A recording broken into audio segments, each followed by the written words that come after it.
Tolong wartawan duduk dulu, itu anak-anak saya mau lihat saya.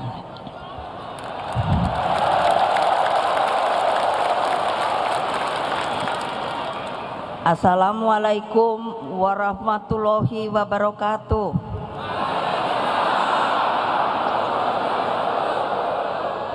Salam sejahtera untuk kita semua. Om Swastiastu. Namo Buddhaya. Salam kebajikan, Rahayu. Salam Pancasila.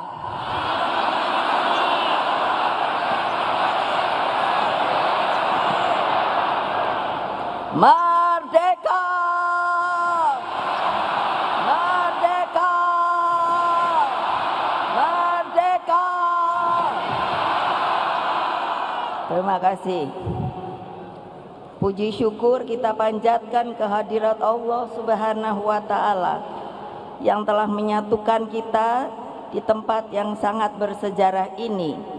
Di tempat ini pada tanggal 24 Agustus tahun 62, Bung Karno dengan sukses telah membuka pesta olahraga Asian Games.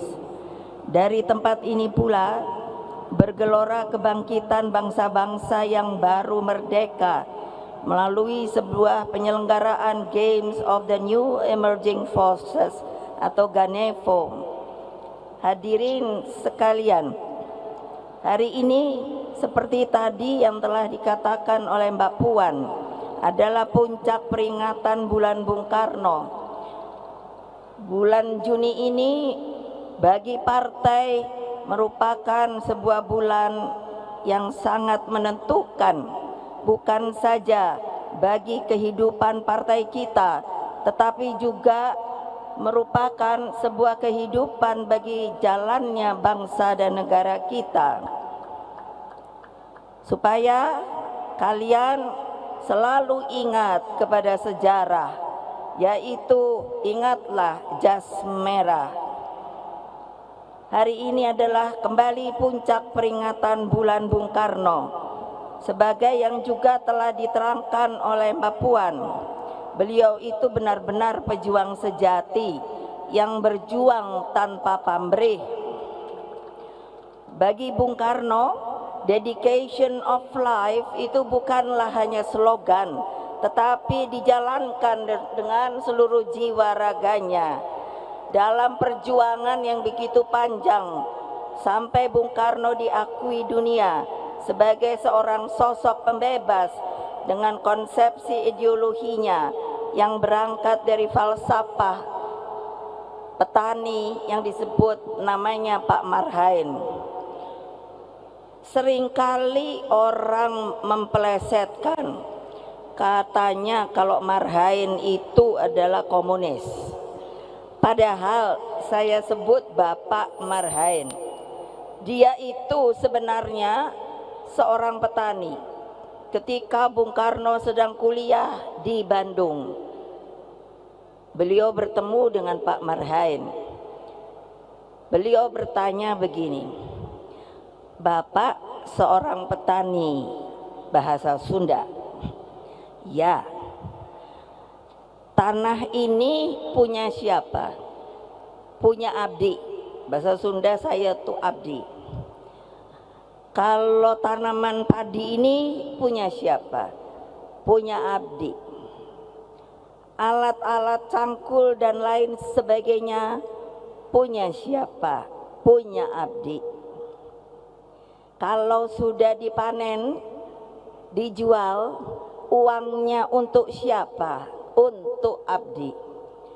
Setelah berpikir merenung yang dinamakan kontemplasi panjang, maka Bung Karno merasa bahwa perjuangan ini harus seperti apa yang dimiliki oleh Pak Marhain. Dia merasa bahagia karena semuanya sudah punya. Tetapi yang tidak dipunyai oleh Pak Marhain itu adalah apa? Yaitu hanya yang namanya hidup sederhana dan sekedarnya saja.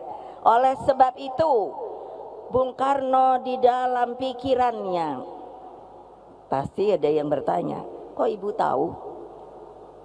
Lah saya kan putrinya. Jadi saya sudah pernah loh, kalau ada yang nggak percaya, itu ada makamnya. Saya lupa di mana, tapi di daerah Bandung begitu. Jadi jangan dikatakan kalau saya bilang Marhain itu lalu komunis. Jadi akhirnya di dalam mengekstraksi cara berpikirnya, maka Bung Karno melahirkan Pancasila pada tanggal 1 Juni 1945. Pada waktu yang lalu pun Pancasila itu sepertinya diredupkan, diplesetkan. Padahal itu adalah, makanya harus semua yang namanya anggota partai PDI Perjuangan itu belajar namanya lahirnya Pancasila pada tanggal 1 Juni 1945. Kenapa? Karena semua pada waktu itu seluruh pemimpin bangsa itu bertemu di sebuah rapat yang namanya BPUPK.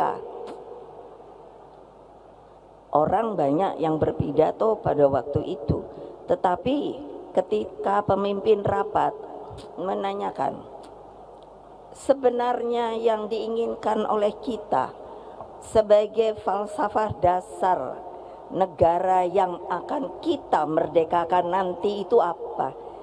Bung Karno menunjuk, bolehkah saya berbicara? Beliau berbicara panjang lebar. Akhirnya dengan ditepuk tangani oleh seluruh anggota yang hadir pada waktu itu.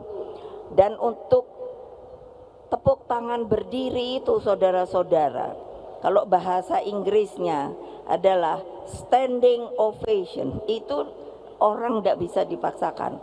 Jadi bertepuk tangan nanti sambil berdiri itu sebuah tanda kehormatan yang luar biasa. Sama ketika beliau juga membacakan pidatonya, yaitu di PBB yang disebut to build the world anew, membangun dunia baru. Itu pun mendapatkan yang namanya tepuk tangan standing ovation. Nggak bisa kalau disuruh-suruh. Semuanya itu menandakan apa? Cara berpikir Bung Karno itu ternyata mendunia, saudara-saudara.